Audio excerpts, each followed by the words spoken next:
Hello guys, welcome back. This is RandoGEEK. Alright, so we have a news update here regarding AT&T. The article is from Fierce Wireless. The link will be down below for you guys in the description. So we have some comments here made by CEO John Stankey. So John says, Convergence is just fiber with different access tech. Alright, so let's read the article. So people have been talking about convergence in the telecommunications space for decades, whether it's convergence of products or convergence of technologies. So speaking at the Goldman Sachs Communacopia Plus Technology Conference today, AT&T's CEO John Stankey said, "There is a fallacy to say that there's fixed networks and wireless networks. There are only fiber networks with different access technologies on the end of them," he says. "That's where all this is going." He said the most important thing is having robust fiber infrastructure with the right capillaries in the right places. Those capillaries can end with different types of access technologies, whether that's a broadband router or a cell site or a managed router at a business location, he says. That's where I believe the domestic US market is moving, he further says. In fact, during Stankey's 3-year tenure as CEO of AT&T, he's led a clear two-pronged strategy for the company fiber and 5G, according to this article. So now we're going to talk about cable competition. He continued talking about fixed and wireless convergence when he was asked about wireless competition from the cable companies. Comcast, Charter, and Cox all provide a mobile virtual network operator, which is MVNO, services using Verizon's network. So Stankey says, if you want to manage what a customer ultimately needs for access to the internet, I think you're going to need to control your assets and services that you deliver over time. He goes on to say the first version of convergence typically ends up being some kind of bundle, but ultimately it morphs into product evolution. The product is the network, he says. He said fixed and wireless networks that are managed at cohesive level allow the service provider to offer things such as holistic security and privacy, things that cable companies won't be able to provide because they don't own and operate their own networks, wireless networks. He also questioned the sustainability of the cable companies' offers to their MVNO customers, where they've been giving away free lines as introductory promotion. He says it's tough to be a price leader forever. And I look at what kind of customers they're picking up and how they're picking them up. I think you're getting into a situation where you're just giving away a line for free. It isn't necessarily going to be sustainable. Finally, he suggested that customers are bound to come up with new mobile applications, which I don't think we're going to be subject to offloading. So there you have it, guys. So, there's a lot of, agreements or disagreements on how John's been performing as far as CEO of AT&T, but clearly John has something right. He mentioned very importantly towards the end of this article about how cable companies are just giving away free lines. This is something T-Mobile has been doing for years. And what do many people say about that? This is no disrespect to T-Mobile, by the way. Okay, simply using them as an example.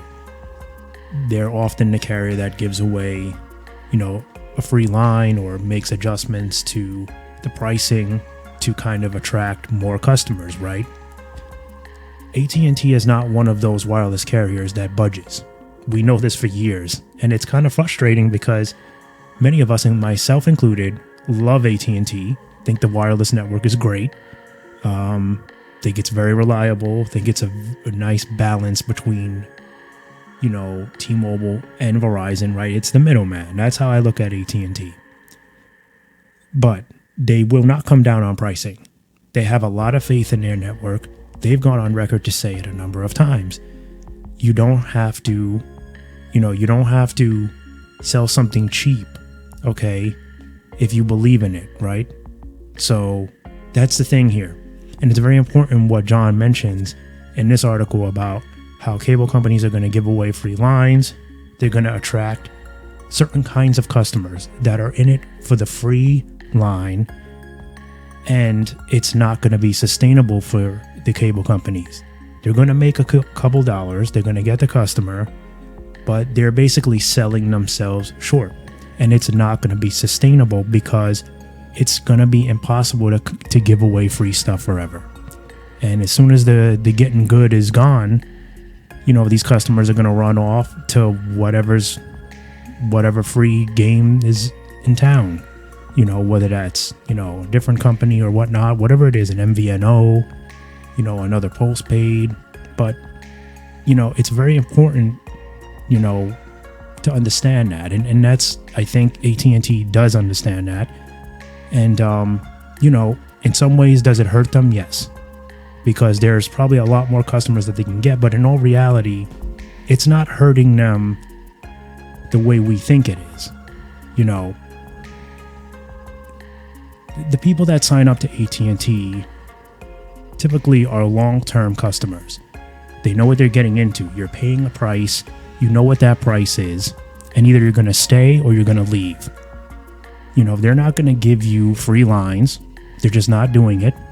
They have a lot of faith in the network. They feel they're worth a certain price.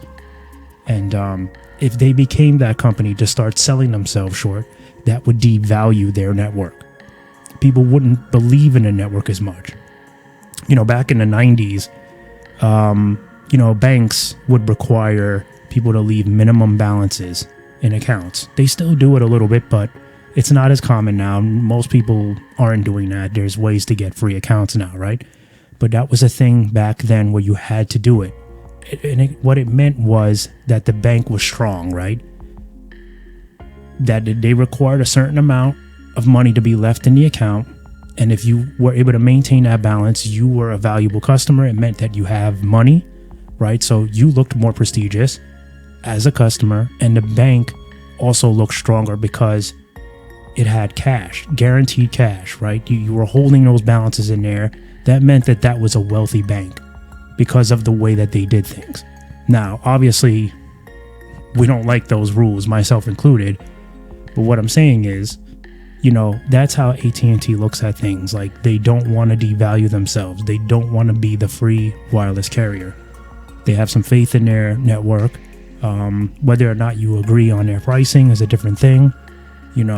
Obviously, I wish I could get their network for $25 a month, like with Metro, but that's not happening. I don't think ever with AT&T. That would probably be a very sad day if they went that low, because that means that they've now devalued their own network by selling it so short, just to get customers.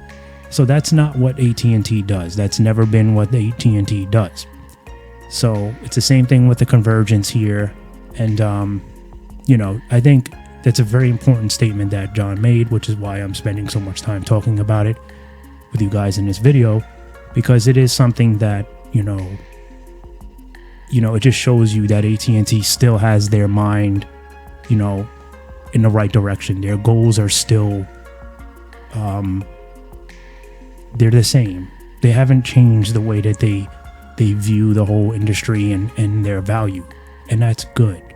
Because if they started saying things like, oh, we should, drop the price and just give the service away, the longtime customers that value them and that respect them because of the decisions that they've made and the fact that they won't devalue their company, if they started to see them do that, they would actually leave. Because at that point, if you're basically trying to say that you're going to give everything free and devalue yourself, that means the network quality is going to start to go down.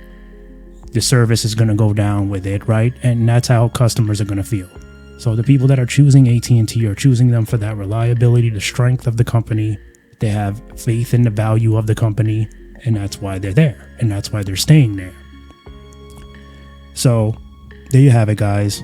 You guys can let me know down below what you think. But yeah, I mean, to me, it makes sense.